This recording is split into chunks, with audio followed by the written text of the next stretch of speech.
បាទជំរាបសួរសាជាថ្មីអ្នកនរគ្នាបាទថ្ងៃនេះយើងនឹងទៅរៀនតាក់ទងទៅនឹងប្រមាណវិធីចែកនៃពហុធាតុប៉ុន្តែនៅក្នុងប្រមាណវិធីចែកនៃពហុធាតុនេះគឺខ្ញុំបែងចែកជាពីរដែលក្នុងសៀវភៅខ្ញុំសរសេរគឺវិធីចែកពហុធាតុនិងឯកធាតុហើយនិងវិធីចែកពហុធាតុនិងបហុធាតុប៉ុន្តែនៅក្នុងវីដេអូនេះគឺខ្ញុំលើកយកតែប្រមាណវិធីចែកនៃពហុធាតុនិងឯកធាតុតែប៉ុណ្ណោះអញ្ចឹងឥឡូវកុំឲ្យខាតពេលយូរយើងទៅមើលឧទាហរណ៍ទាំងអស់គ្នាគឺឧទាហរណ៍ទី1នេះ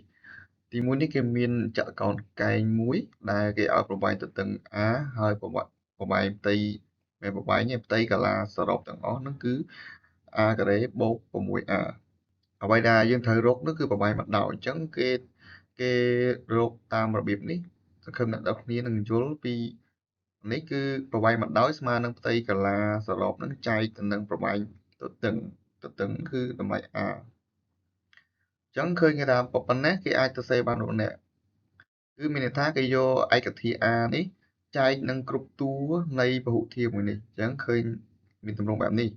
បន្ទាប់មកយើងសម្រួល a និង a មកមេគុណនិងមេគុណប៉ុន្តែមួយនេះអត់មានមេគុណទេអញ្ចឹង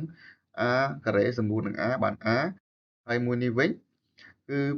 6ក៏អត់មានមិនថាអត់មានទេនេះជាមេគុណ1អញ្ចឹង6ចែកទាំង1គឺបាន6ដដែលចំណែកឯ a សម្រួលនឹង a ទៅនៅសល់1អញ្ចឹងបានតែ6តទេអញ្ចឹងចម្លើយប្រវែងទទឹងនៃចតុកោណប្រវែងបណ្ដោយនៃចតុកោណកែងមួយនេះគឺស្មើ a បូក6ឥឡូវយើងមើលឧទាហរណ៍ទី2គេអានផលចែកនៃកន្សោមខាងក្រោមយើងមើលកគេមានពហុធាតុ 9x ដក 15y ចែកនឹង3អញ្ចឹងគេធ្វើចែកយ៉ាងដូចម្ដេចគឺគេទៅសេបានក្រុមទម្រង់បែបនេះដោយយក3នេះចែកនឹងគ្រប់តួនៃពហុធាតុមួយនេះឃើញថា3ចែកទៅ 9x 3ចែកនឹង 15y វាតអត់បន្ទាប់មកដែលសរសេរបានប៉ុណ្ណឹងហើយគឺយើងសម្រួលមកមេគុណមក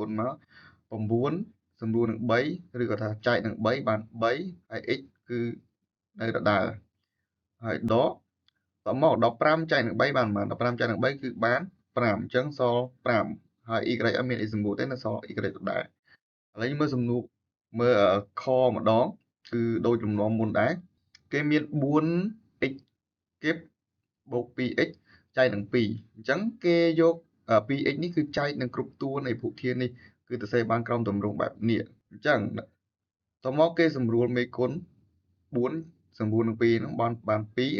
2 3គៀបចែកនឹង x ច្រឡំ3គៀបសំទោស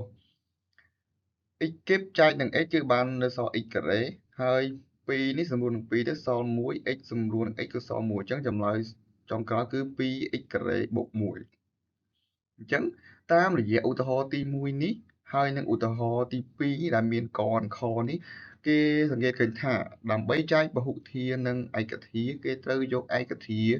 ចែកនឹងតួនីមួយនៃពហុធាតុដូចគ្នាដែរក្នុងនេះជាទូទៅដើម្បីចែកពហុធាតុនិងឯកធាតុគេត្រូវយកឯកធាតុចែកនឹងតួនីមួយនៃពហុធាតុនោះត្រង់នេះមានន័យដូចម្ដេចខ្ញុំសូមបកទៅឧទាហរណ៍នេះឃើញថា3នេះគេយក3នេះគឺជាឯកធាតុអញ្ចឹងគេចែកឯកធាតុនឹងតួនីមួយនៃពហុធាតុគឺតួនីមួយនៃពហុធាតុនេះមានអីខ្លះមាន 9x ហើយនឹងដក 15y អញ្ចឹងគឺចែកនឹងគ្រប់តួឃើញអត់អញ្ចឹងកន្លែងទូទៅហ្នឹងគឺមានន័យបែបហ្នឹងអញ្ចឹងយើងទៅមើលលំហាត់គំរូទាំងអស់គ្នាលំហាត់គំរូគណនាផលចែកកន្សោមខាងក្រោមយើងមានលំហាត់ដល់4នោះអញ្ចឹងខ្ញុំសូមបញ្យល់តែមួយទេ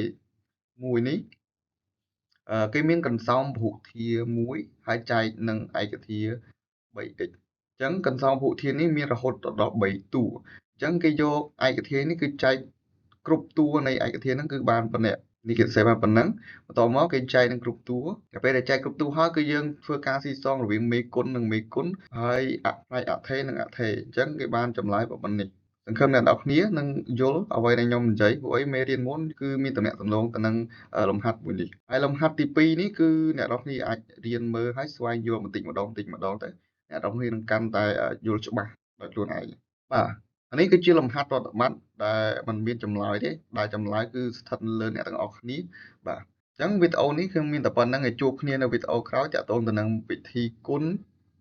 ពហុធាតុនិងពហុធាតុម្ដងបាទសូមអរគុណ